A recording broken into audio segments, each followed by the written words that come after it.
నమస్తే, welcome to reflection news. గత 34 నెలలుగా కొనసాగుతున్న ఉక్రెయిన్ రష్యా యుద్ధం త్వరలోనే ముగియనుందా అంటే అవుననే సమాధానం వస్తుంది. ఇందుకు రష్యా అధ్యక్షుడు వ్లాదిమిర్ పుతిన్ చేసిన వ్యాఖ్యలే నిదర్శనం. ఉక్రెయిన్తో సంఘర్షణ ముగించేందుకు తాము సిద్ధంగా ఉన్నామని పుతిన్ వెల్లడించారు.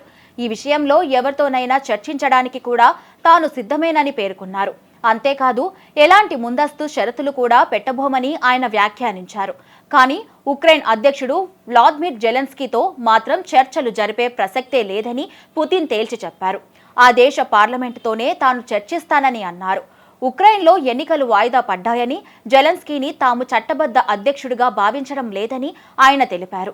గురువారం నిర్వహించిన వార్షిక మీడియా సమావేశంలో పుతిన్ 4.5 గంటల పాటు విలేకరులు అడిగిన పలు ప్రశ్నలకు సమాధానాలిచ్చారు. ఈ సందర్భంగా అమెరికా నూతన అధ్యక్షుడిగా ఎన్నికైన డొనాల్డ్ ట్రంప్ను కలవడానికి తనకు ఎటువంటి అభ్యంతరం లేదని, ఆయనతో ఏ క్షణమైనా మాట్లాడవచ్చని తెలిపారు.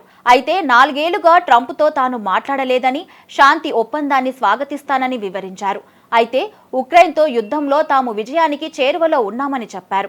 తమ దళాలు రోజుకు 1 చదరపు కిలోమీటరు భూభాగాన్ని స్వాధీనం చేసుకుంటున్నాయని అన్నారు. తాము చేపట్టిన ప్రత్యేక సైనిక ఆపరేషన్ ఫలితం ఇస్తుందని వెల్లడించారు.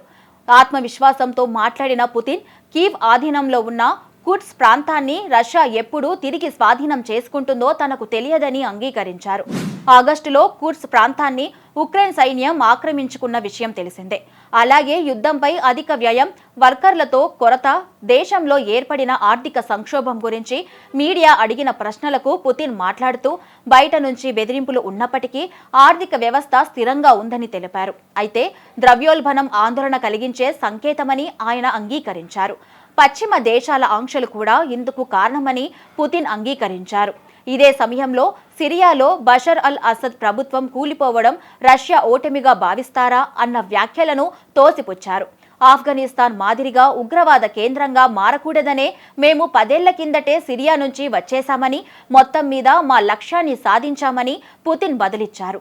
ఇటీవల సిరియాను తిరుగుబాటు దళాలు స్వాధీనం చేసుకోవడంతో ఆ దేశ అధ్యక్షుడు అసద్ తన కుటుంబంతో సహా రష్యాకు పారిపోయి ఆశ్రయం పొందుతున్నారు.